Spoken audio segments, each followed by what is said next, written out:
Star Trek characters often reach the rank of captain by gradually ascending through the ranks as their Starfleet careers progress, but there are examples of those within the franchise who find alternate paths to their first command.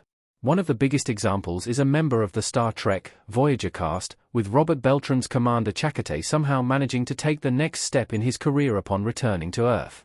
Over in the Kelvin timeline, Chris Pine's James T. Kirk also rose to the rank of captain unconventionally.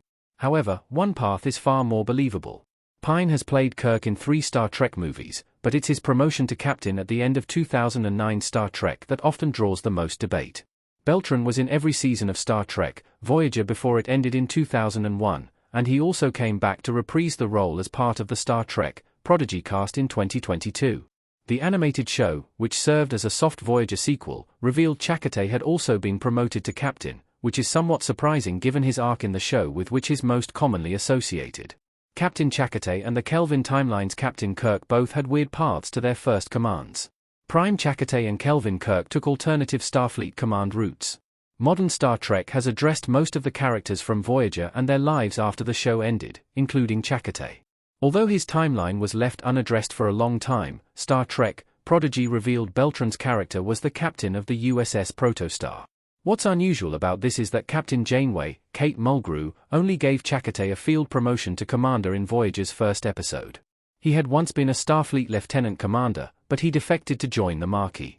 So, Janeway made the bold decision to not only reinstate his commission but also promote him. Therefore, Chakotay spent at least 7 years as Starfleet commander under a provisional title only.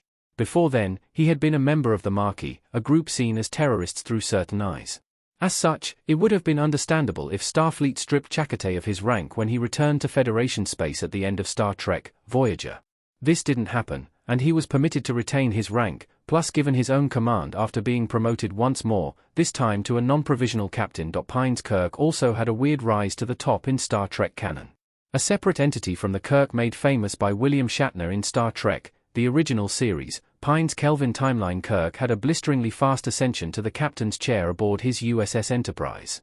Over the course of 2009 Star Trek movie, Kirk goes from a rebellious Starfleet cadet straight to the commanding officer of the fleet's flagship. There's no time jump, and he's permitted to skip every other rank that would traditionally precede captain. So, he fits into a similar category to the prime Chakotay. Chakotay's promotion journey still makes way more sense than Pine's Kirk.